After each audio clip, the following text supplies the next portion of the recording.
is in my keep. Make ready to be crushed, vermin of Eothas! Nay, I will not risk the spread of the Defiler's filth during this time of crisis. May Margaret forever burn your soul in agony. You'll find no mercy in the Everflame.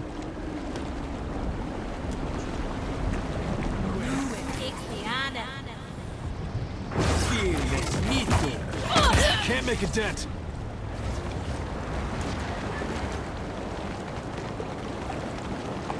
Of course.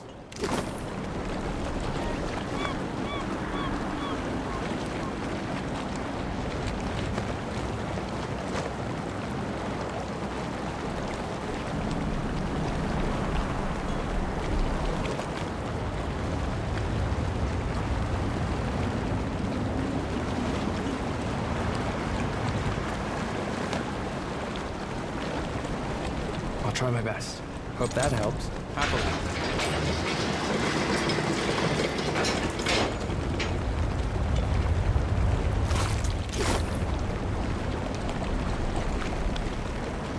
What have we here?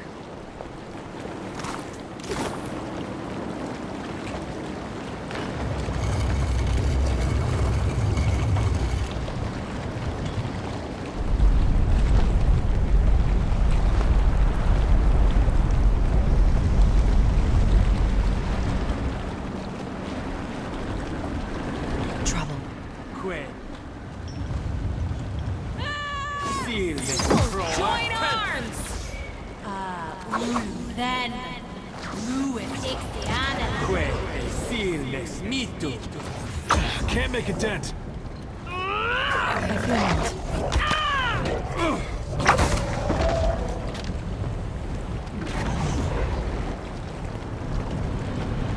Indeed. What do we have here?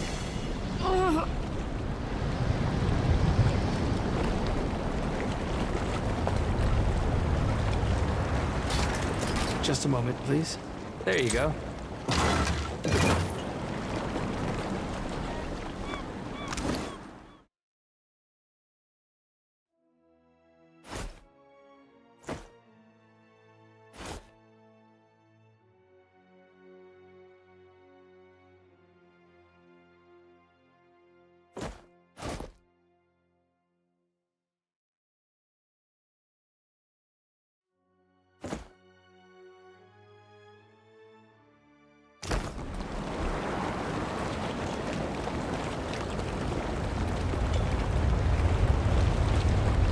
Try my best. Hope that helps.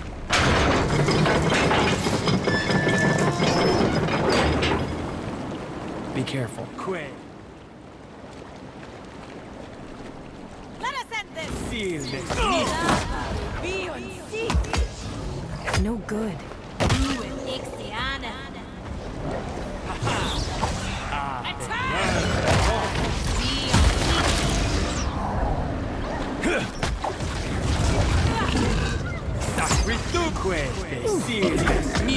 Finish them! This thing isn't doing the job. Of course.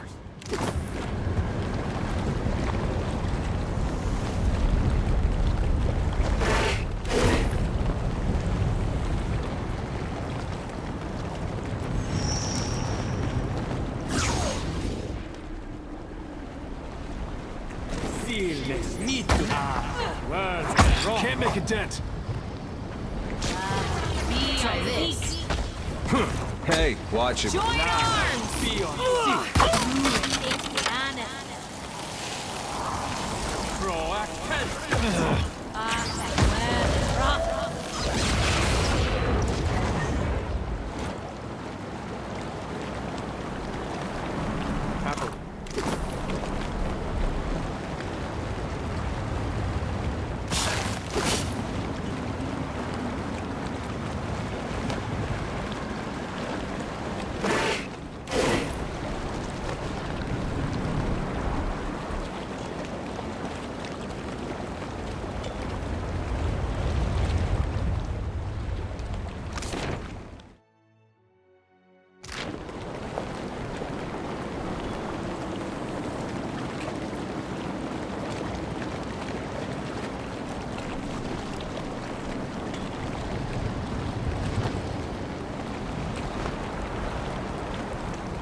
course.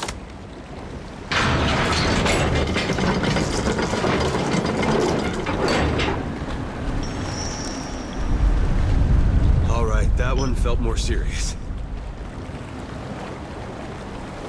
Always seemed real cold to me for a fire god. The Brenthis tarries for too long. Yet only she is fit to fire the shrine. Go and ensure that she returns readily with the ancient. It would be my honor, Bathor. Return in victory, Recapture. Yes, Bathor. And remember, you are a bold one to attack us in our own seat of power. I hope you are prepared to die here, for I will soon prostrate you on the altar of Margaret and burn you for her glory. Aethys deserves death, not words. The Defiler God has brought war to Ashen Moor in revenge against Margaret and her Athun. What is your relation to Aethys, if not to act with him against Margaret? Mere kith are seldom agents of such a powerful deity. If you have no plans to defend the Defiler God, then we've no quarrel with you, kith. We are prepared to assault Aethys at the base of the moor. The shrine will lower us to the sacred Ardra Pillar, where the embodied god now gluts himself. We guard the sacred depths of the moor. None may freely enter. Thus the shrine lies dormant, locked without the talk of Bethacton. Did you follow that? Did you expect to answer a riddle, then navigate a labyrinth to access the way? Our High Priestess. The Brenthis is the Talk's rightful bearer, but she has yet to return to the keep. Our first defense against the Defiler God lies in shambles. So the Brenthis has hastened to summon our ancient ally to battle. She is deep within the lair of the Ancient, west of the keep. When she returns to us with the dragon, we will fire the shrine and strike down the Defiler.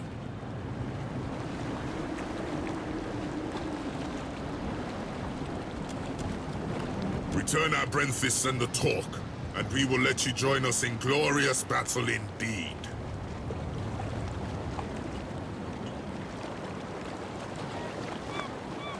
Bravery burns within your blood.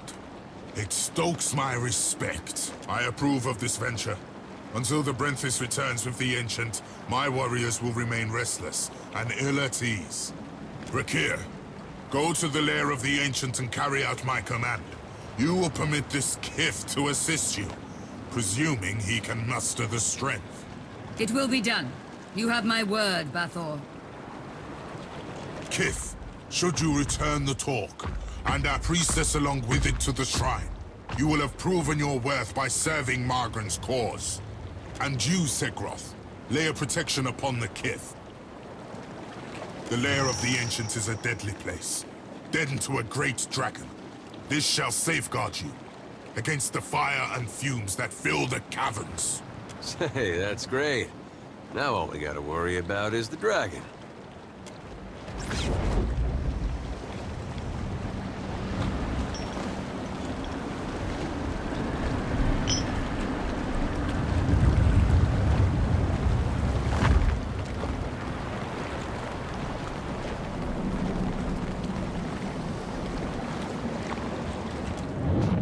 Watcher, the time does not allow for niceties. Even now, Aethys gains strength from the spire. What progress have you to report? Then they will burn to ash and return to the mud kiln from whence they came. Presently, I shall erupt this volcano, and with it, consume Aethys. I suggest you retreat if you at all value your mortal form. I can give you only the moments more it takes me to fully fire the depths of this maw. After that, I will not stay the assault. Fare thee on, Watcher. My condolences, should you die.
Nope.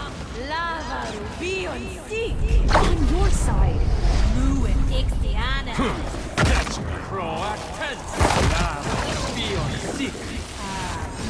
Last. Lost it. Of course.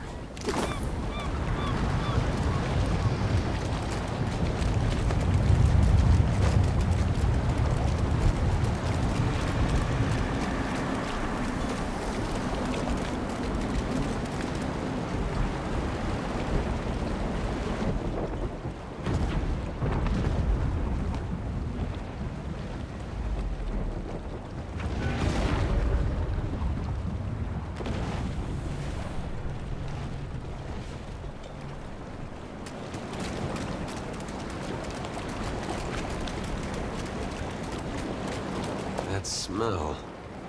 I hope it's just their cook burning the meat.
Happily.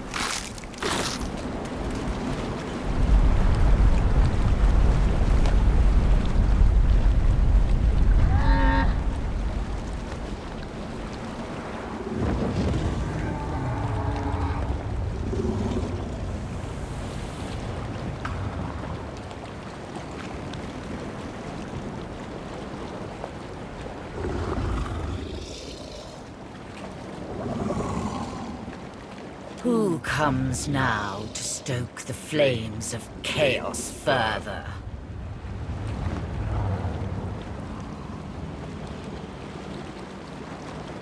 Have I not yet feasted enough? I suppose I can make room for another. Just realized how lucky we are to have never run across a sewer dragon.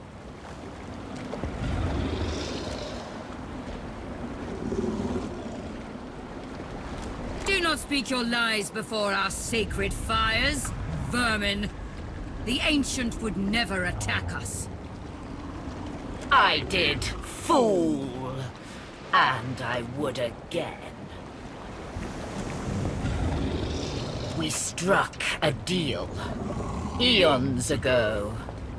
I did with a wily Brenthis. It's true these Rathun fed me exquisitely for so long. But today, they sought my wings like a firestorm to battle. My fangs like hot spears to pierce a god. I am the heart of the fire. I cannot be controlled.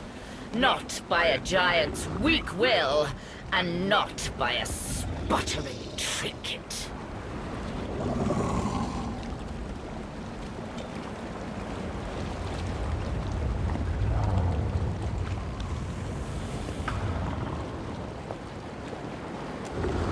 Do you now? And what need would one so ancient as I have for one so tender as you? Or perhaps you are a tough one? Tougher than these Rathun?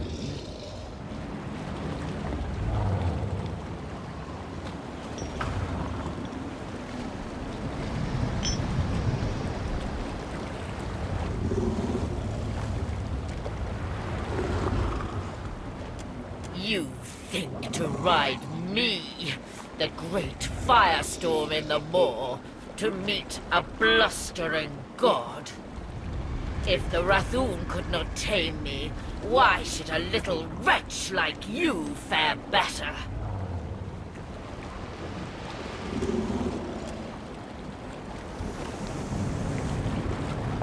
I shall tell you this much, if only to keep you from my wings. Your path to Aethys lies through Margren, through her shrine within the Rathoon's keep. Igniting Margren's shrine lowers it into the moor, so that a Brenthis may worship before the Ardra pillar. See?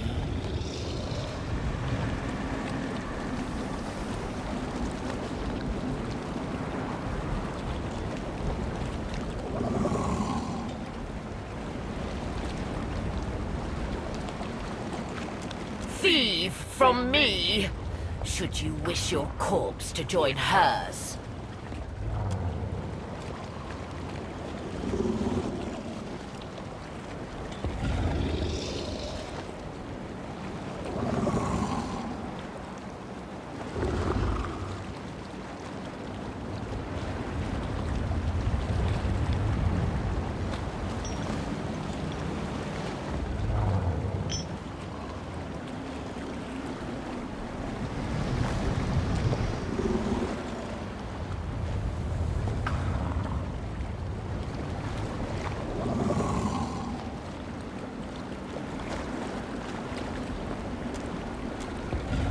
I do sense something enticing about you. A sword pulsing with a peculiar essence. Hey, this wasn't part of our deal! But why should I barter when I can take it from your corpse?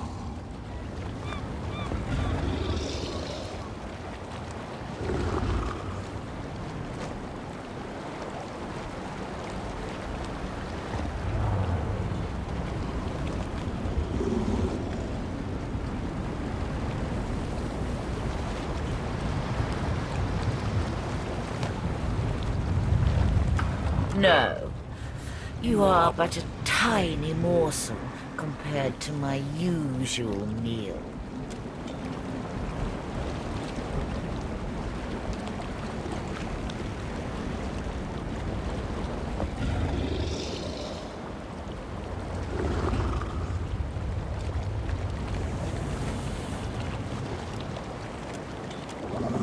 The Rathoon are fools, devoted blindly to Margren. They never worshipped me, as I deserve. Take it! I have no care for the talk or the corpse.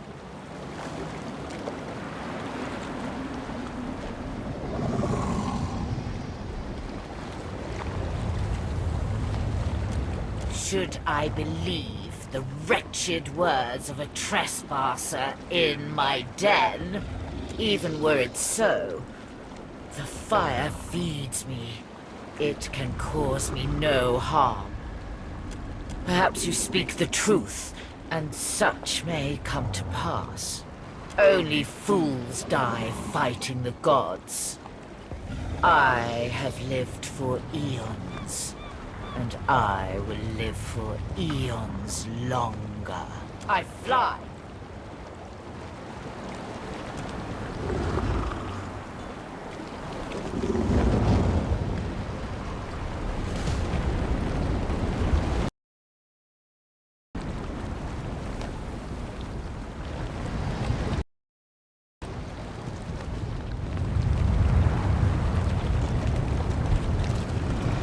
Let's take a look. Will do.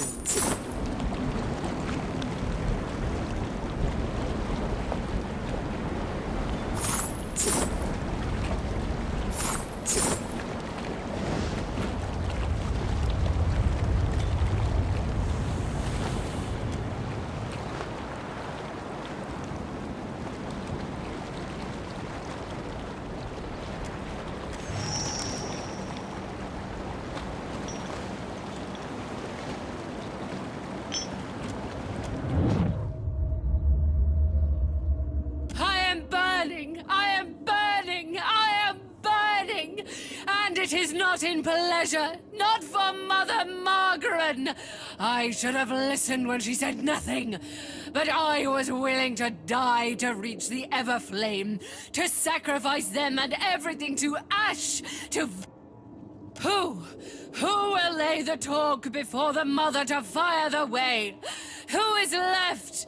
Who will guard the sacred spire, the Mother's mind? Who will descend the shrine to the Defiler's god's face? Not these hands that are ashes sifting on a breath that is a last sigh of a wretchedly snuffed life. Not me and mine. Now she who was blackened and befouled and forsaken by the flames. Forsaken by Margaret!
To return in victory from the lair of the Ancient. I misjudged you. You are one of a kind among Kith. You are without the Brenthis, so I must assume she has returned to the Everflame. What became of the Ancient? Jorda Fairless? Triumph will be nigh impossible without her. Oh, who needs some old lizard anyway? You will answer me, Kith, without trickery or lies.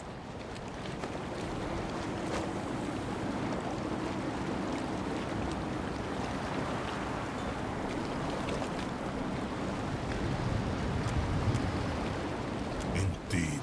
I feared the worst when the Brenthis failed to return with the beast. We've no choice. Despite the odds, we'll attack without either's strength.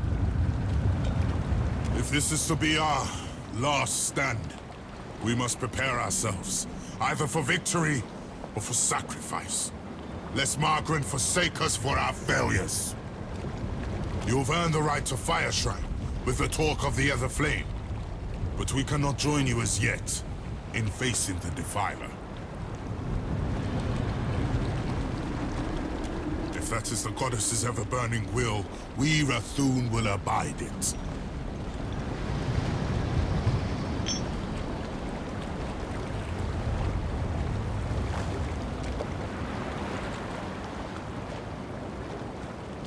What are our souls if not the sparks from Margaren's flint?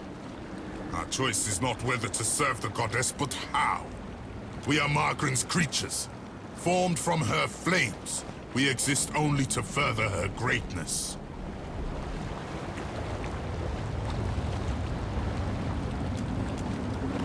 Now, descend on the fires of the shrine and meet your fate, Kith.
Do we tap him on the shoulder? I don't want to startle him.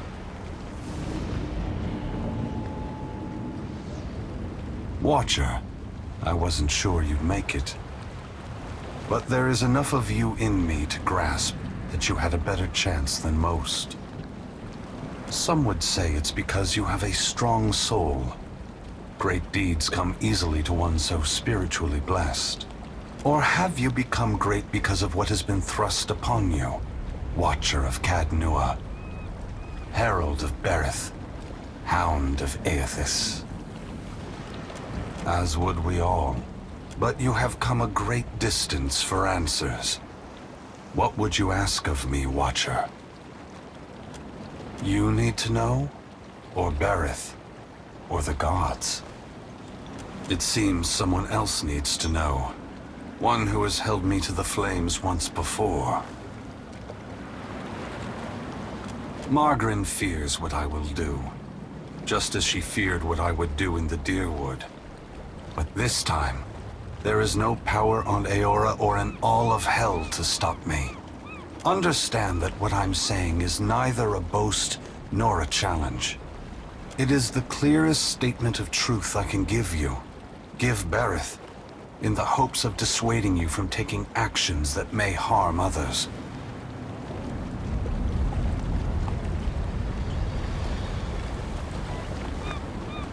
Yes, I am sacrificing lives from this generation for the benefit of those who have not yet been born. The other gods may be willing to make similar sacrifices, but they will be in vain. I am going to force gods and mortals alike to open their eyes to one another. And all the powers of hell cannot drive me from this course. It seems my sister does not like the sound of that. I want to return the gods to our original purpose, and to allow mortals to worship us, or ignore us, for what we are, not what we pretend to be. Whatever you're doing, there's gotta be a better way. When I entered Widewin, I did so with the intention of illuminating the history of Anguith.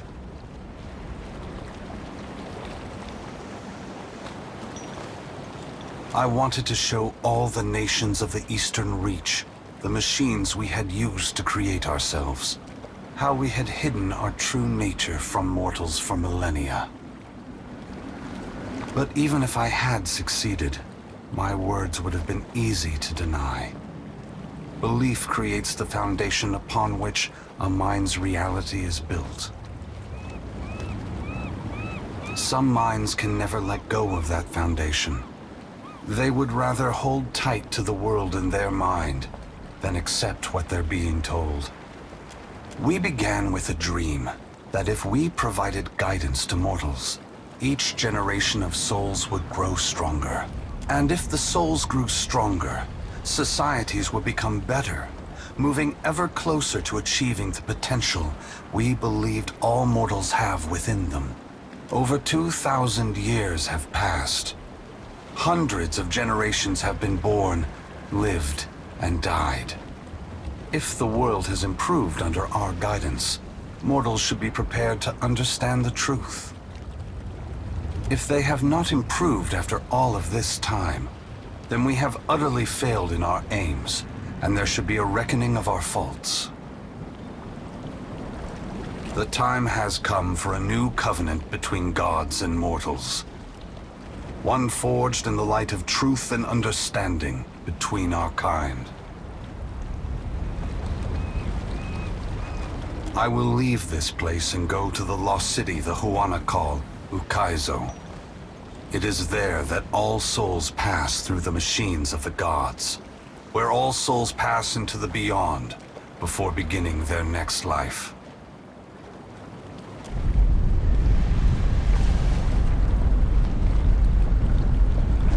When I reach that place, I will find our great machines and tear them to pieces. I will smash the great wheel until the lights of hell all gutter and die. And when my work is done, I will leave this world forever. More destruction. You're tearing the whole world apart because you can't make peace among yourselves. Adair, there will never be peace among mortals, so long as they are unwittingly manipulated by the gods. The divine enslavement that Woodica reveres perpetuates ignorance, chaos, and violence across the world. I only wish to destroy the darkness that surrounds the gods, that you may better see us for what we are.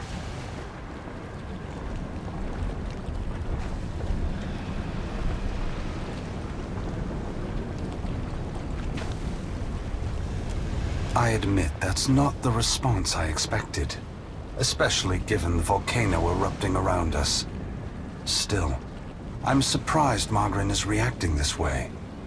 I would have thought she would appreciate a trial of this magnitude, one that tests us all. Both gods and mortals alike rely on the wheel.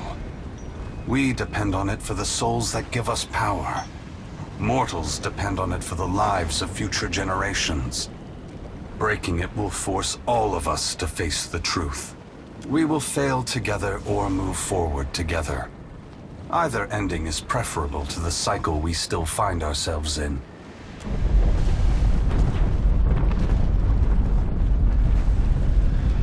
Once again, the gods have put you in a precarious position, Watcher. Considering all the troubles I have put you through, the least I can do is protect you from the wrath Magrin has intended for me. Don't thank me yet. This will be particularly difficult for you, Watcher. Hey, Aethys. We're not done here. You and I, we're not finished. Don't think you can just move me aside like all the rest. Maybe you can't be stopped. But on behalf of everyone you've trampled, betrayed, and ignored, I'll be coming to see you again. Adair Spitz. In the... Perhaps we will meet again, Adair. Until then, take care of the Watcher. Aethys's great hand floats away from the luminous Audra pillar. As it pulls back, for a brief moment you see a golden tether flash into existence between the pillar and the great titan's back. When the Audra fingers gently cradle you, there is first a sensation of warmth, but it is followed by a harsh splitting of consciousness. Your awareness vacillates erratically between the physical world and the spiritual dimension of Aethys's body. Your soul glides amid the many trapped with Aethys.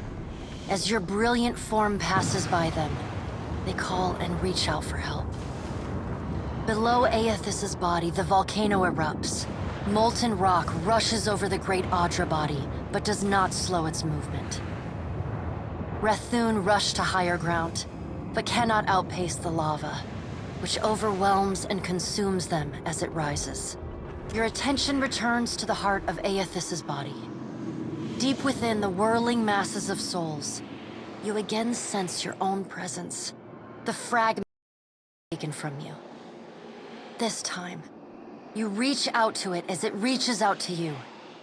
You meet somewhere in the great mass of Audra, the rest of the souls fading at the edge of your awareness. We are together again.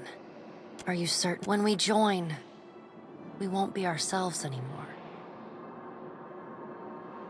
Your senses yank back to your body, still in Aethys's hand. There is light, sunlight. He has emerged from Ashen Maw, the rim of the volcano and the great keep of the Rathun collapsing behind him. The Audra is barely visible through the thick lava covering his body, and still, he moves. The ocean is gone, water sucked away, leaving only the bare seabed glistening in an ominous silence. You summon the strength to turn your head. Through the cracks in the great god's fingers, you see a wall of water, taller than Nekataka, taller than Aethys, as tall as the moon. It comes with the rumbling of a terrible stampede. The wave slams into Aethys. His hand closes, protecting you from the devastation. Somewhere in your mind, you hear Andra screaming. You are back inside him, back with yourself. Are you still the same Watcher who returned the lost souls of the Deerwood to the wheel? The soul observes you, waiting. I am.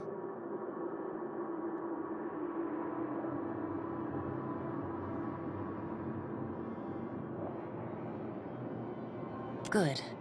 Then this should be easy. You feel cool air, seawater.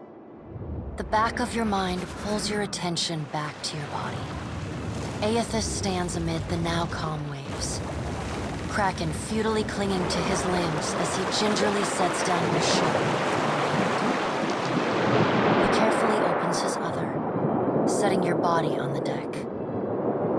As your head comes to rest, your vision rocks forward, pulled back into the Audra, back to your soul. Some of us is lost to him. Fragments and the empty spaces between them. They will always be a part of him. But we are still us. And it's time for us to go. Together.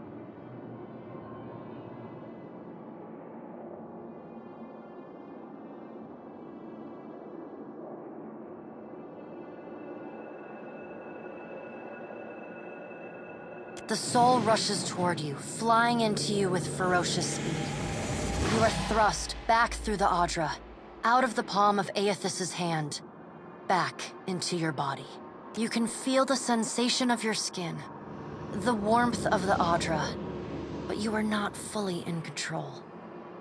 The other soul struggles to reach the surface of the body's consciousness, but you pull it down. Entangled, you float in a dark, boundless expanse. The more you fight each other, the closer you become, until somehow, impossibly, every piece of you is touching every piece of them. Through the distant window of your eyes, you see Aethys push slowly against your ship. Though his touch is light, it is still the touch of a god. The ship lurches, rapidly tearing across the water southward. His hand pulls away from your ship's wake, his body straightening, towering overhead. The volcanic rock, now cooled and gently steaming, sloughs from his body as he moves. The Audra beneath is still immaculate, unmarred. He watches you depart, and you hear a voice in your mind as you sink deeper into the blackness of sleep. Tell them what you have witnessed, Watcher. Tell them what is coming. The windows of your eyes retreat into the distance.